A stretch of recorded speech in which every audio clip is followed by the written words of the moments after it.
আজকে আমি রাঁধুনি রেডিমিক্স বিরিয়ানির মশলা দিয়ে বিরিয়ানি রান্না করব। তো এর জন্য আমি প্রথমে গুঁড়ো দুধ নিয়ে নিলাম। গুঁড়ো দুধ দিয়ে আমি টক দই বানিয়ে নিব।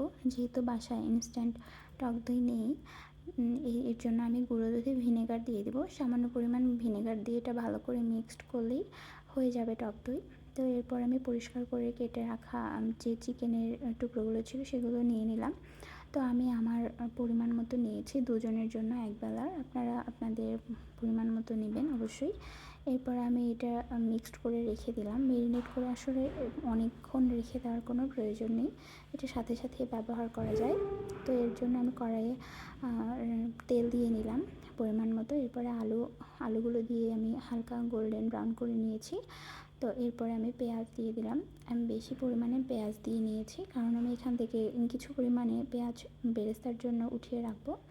তো এরপরে আমি হালকা ব্রাউন হয়ে গেলে পেঁয়াজগুলো উঠিয়ে নিব। তারপর আমি এখানে আদা বাটা আর রসুন বাটা দিয়ে দিব। তো আমি আদা বাটা আর রসুন বাটা খুবই সামান্য পরিমাণে দিয়েছি, কারণ এখানে খুবই বেশি পরিমাণে মশলা আসলে ব্যবহার করলে খুবই ফ্লেভারফুল হয়, খেতে একদমই ভালো লাগে না। এর জন্য আপনারাও চেষ্টা করবেন যে হালকা মশলায় রান্না করতে। বিরিয়ানি মানেই যে অধিক মশলা দিয়ে রান্না করতে হবে এরকম কোনো আসলে ব্যাপার নেই। তো তারপরে আমি মশলাটা কষিয়ে নেওয়া হয়ে গেলে এখানে আমি যে রাঁধুনি বিরিয়ানির মশলাটা ছিল সেটা প্যাকেটটা পুরোটাই আমি দিয়ে দিব। এখানে আমি পুরোটা প্যাকেটই ব্যবহার করব, যেহেতু আমি দুজনের জন্য রান্না করছি একবেলার। এটা পুরোটা ব্যবহার করলে বেশি ভালো টেস্ট আসে। আমি এর আগে বহুবার রান্না করেছি, তো বেশ ভালো হয়। এরপরে আমি মশলাটা কষাবো। তো এখানে পানি ব্যবহার করা যাবে না। আপনারা চাইলে সামান্য পরিমাণে পানি ব্যবহার করতে পারেন, যাতে মশলাটা পুড়ে না যায়। তো এই জন্য আমি সামান্য পরিমাণ পানি ব্যবহার করলাম, যেহেতু আমরা চিকেনটা দুধ দিয়ে রান্না করব। তো এই জন্য পানি আসলে ব্যবহার করব না। তারপরে আমি যে চিকেনটা ছিল টক দইয়ের সাথে মিক্সড করা সেটা দিয়ে দিলাম। এটা দিয়ে আমি ভালো করে মশলার সাথে মিশিয়ে নিব। নেওয়ার পরে আমি এখানে দুধ ব্যবহার করব। যদি বাসায় দুধ গলানো অবস্থায় না থাকে তাহলে আপনারা আমার মতো টেকনিক ব্যবহার করতে পারেন। আমি এখানে যে গুঁড়ো দুধ ছিল সেটার মধ্যে পানি দিয়ে লিকুইড দুধ তৈরি করে নিয়েছি। একদমই ভালো টেস্ট আসে, টেস্টের কোনো ব্যাপার স্যাপার নেই।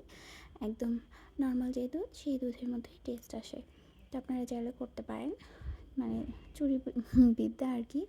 তো আসলে বিরিয়ানি খুবই কঠিন কোনো রান্না না, এটা আসলে নিজের মতো করে সহজভাবে রান্না করলে এটা অনেক সহজ একটা রান্না। আর টেস্ট তো অনেক ভালো আসবে, আপনারা ট্রাই করলেই বুঝতে পারবেন।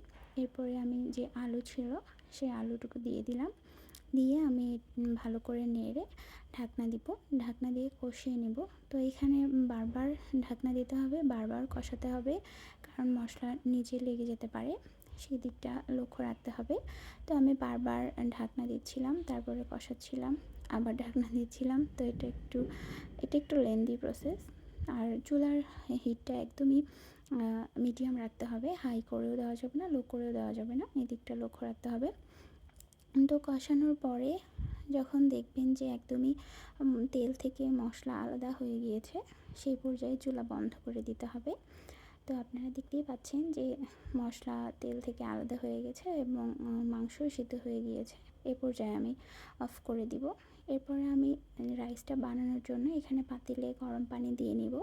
তো আপনারা গরম পানি এখানেও পাতিলেও গরম পানি করতে পারেন, অ্যাজ ইউর উইশ। তারপরে আমি এখানে একটু গরম মশলা দিয়ে দেবো। তারপরে আমি এখানে চাল দিব। আমি আসলে চাল হিসাবে এখানে ইউজ করেছি ইন্ডিয়ান যে বাসমতি চাল পাওয়া যায় সেটা ইউজ করেছি। আপনারা চাইলে পোলাওয়ের চাল, চিনি গুঁড়া চাল এটা ইউজ করতে পারেন। আমার কাছে আসলে চিনি গুঁড়া চাল দিয়ে মজা লাগে, কিন্তু আমি মানে খুব রিচ হয়ে যায় আমার জন্য, এই জন্য আমি আসলে এই চালটা ইউজ করি। এটা চাল ইউজ করলে আমার খেতে বেশ ভালো লাগে, পানির পিপাসা কম লাগে বিরিয়ানি খাওয়ার পরে, যেহেতু একটু পানি খেতে বেশি ইচ্ছা করে, সেজন্য বলছিলাম আর কি। তো চালটা আমি এখানে সেদ্ধ হতে দিলাম। চালটা আমি নিয়েছি দুজনের জন্য একবেলার। রাইস কুকারের পট দিয়ে 1 পট আর সেই পটের হাফ পট। তো আপনারা চাইলে এতটুকু নিতে পারেন একবেলার জন্য। এই চালটা অনেক বেশি বেড়ে যায়, মানে এক একটু চাল দিলে, মানে 1 পট চাল দিলে 3 পটের সমান হয়ে যায়, সেই বিষয়টি লক্ষ্য রাখবেন। একদম বেশি চাল ইউজ করা যাবে না। সামান্য চালই অনেক বেশি হয়ে যাবে। তো এই চালটা 80% সিদ্ধ করতে হবে, ফুললি সেদ্ধ করা যাবে না, কারণ আমরা চালটা দমে দিব পরে। তো আমি দেখে নিলাম চালটা সিদ্ধ হয়ে গিয়েছে। তারপর আমি চালের পানি ঝরানোর পরে যে মাংস ছিল বিরিয়ানির সেটার মধ্যে দিয়ে দিলাম। তো এটা দিয়ে ভালো করে আমি মিক্সড করে নেব। ব্যাপারটা লক্ষ্য রাখতে হবে যে আলতো হাতে মিক্সড করতে হবে যেন চাল ভেঙে না যায়, এই জন্য খুব সাবধানে আমি মিক্সড করে নেব। তো মিক্স করা হয়ে গেছে অলমোস্ট প্রায়। তো এরপর আমি এখানে ঘি দিয়েছিলাম, ঘিটা আসলে স্কিপ হয়ে গিয়েছে। তারপরে আমি এখানে মরিচ দিচ্ছি, কাঁচামরিচ। কাঁচামরিচের পেছনটা আমি একটু টুকে নিয়েছি যাতে করে ফ্লেভারটা ভালো বের হয়। এরপর আমি যে প্রথমে শুরুতে উঠিয়ে রাখা বেরেস্তা ছিল সেটা দিয়ে দিলাম, দিয়ে আমি এটা দমে বসিয়ে দিব। তো দমে বসিয়ে দেওয়ার জন্য আমি নিচে যে রুটি ভাজা তাওয়া থাকে সেই তাওয়ার উপরে দিয়ে দিয়েছি, দিয়ে আমি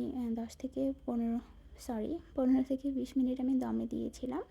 তো এর মধ্যে মাঝে মাঝে আমি ঢাকনা খুলে নেড়ে দিয়েছি। তো তারপরে আপনারা ফাইনাল লুক দেখতেই পাচ্ছেন।